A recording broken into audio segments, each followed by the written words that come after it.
and welcome to North American Ag Spotlight. I'm Chrissy Wozniak. My guest today is an expert in the farm equipment world. As president of Fastline Marketing Group, he has deep insight into the trends of new and used agriculture equipment. So we're going to discuss market trends and check on how Fastline's new online auction platform is going. From Louisville, Kentucky, I would like to welcome back to the show, Dean Barke. Welcome, Dean, and thank you so much for coming today. Hey, thank you, Chrissy. Really enjoyed the opportunity to come on the show. Look forward to it here. Yeah, and so you had some big developments over the last 12 months. So tell me how 2023 went for Fastline. Yeah, it was definitely a year, I would say, from an investment standpoint, really kind of repurpose our business for the future. And it's turned out fantastic. It was a really good year. What we've seen towards the end of 23 is very exciting as we kind of move into 24, really seeing some growth on all different facets of Fastline's business. So we've seen growth in our print catalogs over the last 3 or 4 editions. We've also seen growth exponentially, really, on the digital side of our marketing efforts.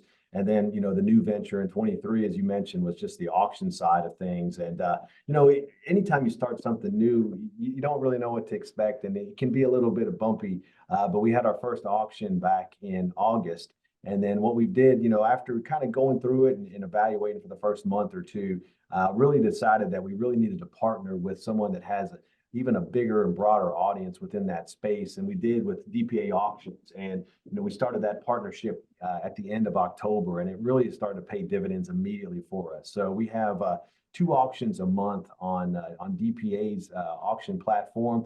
And our last auction, November 30th, was the best to date. I think we've sold nearly about $1.5 million, and we're looking for even bigger and better things to come here with both of our auctions in December. So super excited about what that brings as we head into 24. And we also, not only do we have to really build out the audience and build out the platform, which we've been successful at, we also had to build out a sales team that could go out and really kind of go out and list and find good quality equipment that farmers and dealers would be worthy of wanting to purchase. And we've been able to do that as well. So we've got about 30 to 35 strong out in the field right now that are trained up, that are really going out listing, and they're working really hard for us. And I can't thank all of them enough for just all of the hard work and efforts that have been put into this thing. It's really exciting. And 4 months in, I'm really starting to see the future is going to be really bright on the auction side of things, which is exactly what we were hoping for, and super excited about it. That is awesome. And I know since you stepped in as president, you've really set out to evolve the organization in new technology, new ideas, modernizing everything. Like, it was a lot to bite off, right? So how has your customer base really responded to the changes? Really well. I was actually out in Iowa last week, just traveling with one of our reps, and I try to get out there as much as I can. And just what we were doing is we were really prospecting. These were all customers that don't do business currently with Fastline, and we were really just trying to go out there and just try to educate them, and just for people to see Fastline a little bit differently. I mean, we're certainly proud of our 45-year history, where we've had the majority of that time with print catalogs and print advertising, and we've been tremendously successful at that. And we still, are sending out almost 4 million catalogs a year, so that's still a big piece of our business. But we want to educate people that we do a whole lot more than just the print side of things, and that's where all of our digital capabilities and our digital tactics come to the forefront, and then now the auction side of things. So really good conversations out there in Iowa. Everybody very receptive to what Fastline had to offer, and really just impressed with where we're going as a company. So we just need to continue to find, like we were talking about before, just need to find more time to get out there and do that. Just never enough time in the day, but it always energizes me when I'm out in front of our customers and our prospective clients, because that's really where it's fun to tell Fastline's story and of how we've been able to evolve as a company. Nice. And with the addition of the auction platform, I know you were, last time we talked, you were starting to build that team, a person in each state or a couple of people in each state. How is that going? And are you still looking, and where are you looking? Yeah, good question. So we're always looking, I mean, we're always going to be looking to build out our auction side of the business. So currently what we have right now is we've got a core group of about four like auction representatives that are kind of managing the entire process. And what we're looking for right now is about 5 or 6 regional sales managers all across the entire country that we can Nice. bring on full time. And then those individuals would kind of help manage a team of independent contractors that, probably would be another 50 or 60 strong that really kind of can give us a kind of a stranglehold across the entire United States to really go out and list equipment. I'd say probably to answer your question, where we're looking for probably the most right now would be continue to be in the Midwest, like in the Nebraska, Iowa, Kansas area, still looking for good quality reps, whether you want to come in as a full-time employee or just as somebody that's a contractor, on kind of a side job to kind of go out and list equipment, looking for folks in that area. And then also down in the Delta states, I would say Louisiana, Mississippi, Arkansas, even in that particular region. And then we really want to expand out into the Northeast. So, Right. but it's starting to all come together here. And, it's hard to believe it's only been 4 months since we've really gone live with this thing. And it feels like we've been in this for like 2 years, but it's a good feeling because it's like, it's all kind of coming together and things are definitely slowing down for us and starting to be able to put some strategy behind it and really start to make it evolve for 24 to make sure it's a good experience out there for again the farmers and for any dealers that are looking to go out and find some equipment to purchase as well. That's the end goal. If we're satisfying those individuals, then we'll always be successful as a company. Right. Yeah. And that sounds like a good place to be in. Got, the tidal wave is over and now you're just Yes. working on strategy and managing. And yeah, that sounds good. Cause I know all the way through launching it, that was huge, right? It was a huge and you weren't sure how it was going to go and so much hope and faith. And then it turned out amazing. Yeah, and you know what? One thing too, I mean, that people probably don't realize is we pivoted midway through. So the whole goal was to kind of do this internally, and then we had the opportunity to partner with DPA Auctions. And again, I can't say enough good things about DPA. They're a leader in the industry. Their team is extremely knowledgeable, and they've just been a fantastic partner for Fastline. And when we had the opportunity to partner, it was like, okay, well, we had to pivot, we had to kind of shift gears, and it was an opportunity that was too good to pass up. So I think when we're able to combine efforts, with their experience and their audience that they bring to the table within that auction space, and then our capabilities of marketing and really going out and reaching both the farmers and then also the equipment dealers out there, it's a partnership that is going to be really, really strong and successful as we kind of move into 2024. So again, sky's the limit for Fastline, and it's exciting to say, we're growing revenue and we're growing it in all different facets of our business. It feels like, we're on the right track, continuing to satisfy the farmers and our customers. Yeah, that's fantastic. Great to hear. And then switching gears a little bit as we enter 2024, can you give us a picture of where we're at in the equipment market, kind of what's happened through 2023 and what's your prediction for 2024? Yeah, definitely. As we've kind of gone through 23, I mean, we started the year with some supply chain challenges still, believe it or not, through the whole COVID crisis. And then that kind of stabilized middle of 23. Towards the end here, we've seen some excess in certain pieces of equipment, combines most particularly. There was definitely an excess out there in the industry. We've seen that kind of hopefully start to stabilize a little bit and right itself. But I think overall, as we move into 24, we're in pretty good shape from an equipment standpoint. I mean, what we see on our business is just enough. We definitely want, a decent amount of inventory out there, candidly, because that's where we're going to be able to get a lot of marketing efforts and a lot of advertising, where we can help folks. But I don't see anything that's too out of whack at the moment. Like I said, combines was a couple of months ago, but we've started to kind of get that righted a little bit. And then I'd say the other thing, and I was mentioning this. Was just I saw something from the University of Purdue, just their economic studies.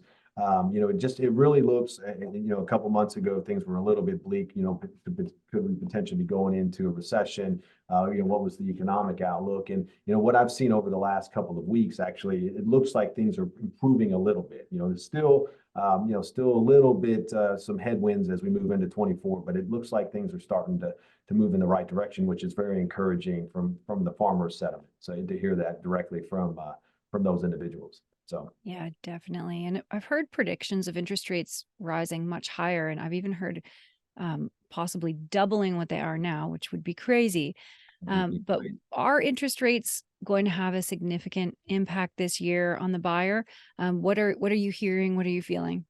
I don't think it's going to make too much of a change into 24, only because it's an election year. And anytime you get Yeah. into that, and not to talk politics or anything like that, but whatever side that you're on, I mean, I think usually in those election years, they try to hold things close to the vest, either the returning incumbent party or the party that's trying to get into the White House. I think it's a situation where they don't really make a whole lot of shifts on the interest rate. So that should hopefully be good. I know that even with them holding or maybe a slight uptick, I know that still puts a lot of pressure on folks from a financing standpoint. Just seeing some of the increases over the last 3 to 6 months has just been incredible. So I mean, I do think that it'll start to stabilize a little bit now. All bets could be off once we get through the election, depending upon how the economy is going. But that's kind of what I see here. I think as we move into 24, it's going to be an interesting year for sure. Anytime we have an election, it is. So. Yeah, that's a great point about the election for sure. That's gonna, I think we'll all sit down and with some popcorn and watch the year play out. Right? Yes, for sure. Yeah, for sure. No doubt about it. I'm watching some of the debates right now. It's they're very interesting for sure. Yeah, definitely. And then what about supply chain disruptions? This was a big issue over the last few years. What are you seeing now? Do you think we've recovered and we've stabilized now? I think we have 100% stabilized. Awesome. Yes, I do. So again, probably the one thing that can throw a wrinkle in there is just interest rates that you talked about. But I Yeah. think overall, from a manufacturing and from a production standpoint, we've started to stabilize. So I mean, I think what is it? It's almost been hard to believe, almost 4 years from the time COVID hit. I mean, unbelievable that it's been that long, but it does feel like things are starting to fully stabilize throughout the equipment supply chain. Yeah. All right. That's Amazing, really good to hear. Definitely. 4 Yeah. years. Yeah. Yeah. One thing that I've really heard a lot of over the last couple of years is a lot of manufacturing sourcing locally too, rather than always getting all of their parts from overseas. And I think that probably is bolstering and strengthening the supply chain here in the US too. 100% agree with you. Yes. Yeah. And I Yeah, think that's a good. lot of people have been more willing to switch colors too, Yeah. over the Yeah. years as well, depending upon, what's available and all those type of things as well. Yeah. Yeah. Good point. And considering the advancements that we've been seeing in ag tech, in autonomous farming technology, do you anticipate a surge in demand for these new autonomous technologies? Are Mhm. you seeing this equipment at all yet in the used market? Where are we at? Good question. I think it's probably a couple years off on, fully on the used market, but no, I do see a huge demand in that. Attended actually, I think where I met you last year, at the Commodity Classics down in Orlando, really had a lot of showcases there at that show with the autonomous tractors, autonomous equipment, and I see a huge demand for that. I think that's definitely be something that's going to be, more on the forefront here over the next probably 5 years or so, 3 to 5 years, if not sooner. Yeah, yeah, yeah. I'd have to agree with you. And what do you see through 2023 that producers should learn from or leverage going into 2024? Opportunities, challenges. How can they get ahead? What kind of insight can you give them? Yeah, good question. A really good question. Just are you talking more from the crop standpoint? Yeah, kind of either. What are you hearing? What's coming up? Yeah, I don't really hear too much on that side of things from a production Yeah, standpoint. From the right. farm side. So what's next for Fastline? Is it really, getting that strategy down, or is there anything exciting up ahead for you guys? Yes, always something exciting for Fastline. I think really where Yeah. we're going to shift into 24 is just, again, like I said, just probably being a little bit more strategic on the auction side of things as we continue to grow. And then I think probably really evaluating our digital marketing capabilities. I mean, that's the one thing. We have a full suite of digital capabilities that, a lot of people don't fully realize and fully Yeah. understand. So we've got to do a better job of telling that story and marketing it, and then always continuing to find additional products. One thing that we've rolled out, which has become very popular, is just the ability to help customers and equipment dealers with videos, right? So company videos or culture videos, those type of things. We have the team now that can actually shoot those videos, Amazing. Yeah, and then actually kind of roll those out and really kind of put them out there on your social media channel. So if you ever look at Fastline, you'll probably see some drip campaigns of a couple of snippets that we've done on some company videos where it's like about a 30-minute video, but you can kind of knock it down into like 2 or 3 minute segments. So that's probably the biggest benefit for companies that do that, is you can get enough content that'll probably last you 3 to 6 months, but you can just kind of roll it out in small snippets, and that's kind of what we're doing. But being able to offer that capability to the dealers as well, because a lot of people are still a little bit challenged. It doesn't make sense to have like a full-time videographer on your staff and all those things. So being able to offer that is something that we've just rolled out over the last couple of months. So just continuing to try to stay cutting edge on the digital side of things. Data always is another area that we have to focus in on as we get into 24. And then also continuing to really bolster up and improve our audience, with our print catalogs, not forgetting about that. I mean, we've got, like I said, the 4 million copies that we send out on an annual basis, and just making sure that, we're providing good results for our dealers. We're looking, anybody that advertises with us, we really want to help those individuals own their local market, if that makes any sense. So what we're going to pretty much provide those dealers is we're going to help you by sending out catalog copies to everybody on our list within like a 30-mile radius of your dealership location, to help you own your local market. Should help you with parts and services and any type of promotional campaigns that equipment dealers are looking to do. So those are kind of new things that we're rolling out here towards the end of 23 and 24. So just trying to continue to stay ahead of the curve and continue to support those farmers and those equipment dealers, and be their one-stop shop for them. Amazing. And I like how you said about the video content for companies. They really need to embrace this. We did a couple polls over the last few years, just asking, as a media company, we want to know how producers want to shop, right? Nobody wants to be sold to, but how do you want to learn about new products? And hands down, it's video. They want to scroll, see a video if they're interested, or they want to easily be able to find the website. So if companies just, make sure your content's out there, you've got to keep dripping it out so that producers can see it. And hopefully the days aren't gone where, the salesperson can still drive up the driveway, but those, it's not the same world as it was even 5 years ago, right? 100%. Yes, Yeah. 100%. I agree with you. Yeah. And so, just that's just another offering that Fastline is offering out in the marketplace now. Yeah. Yeah. That's awesome. So where can people find you? Yeah, so definitely all over social media. We have over about 450,000 followers. So definitely on Facebook, on Instagram, on TikTok, on X, whatever, Twitter you want to call it. So definitely all out there. Our marketplace, which we have about 150,000 pieces of equipment, is www.fastline.com. If you want to know more about our organization and some of the different offerings we have, it's fastlinemarketinggroup.com. So please come check us out. I think you'll be really pleased and surprised by some of the changes that Fastline has made. So we still have 45 years of amazing history with us as well. Yeah, that's so cool. And an exciting announcement as well. National Farm Machinery Show in Louisville, Kentucky.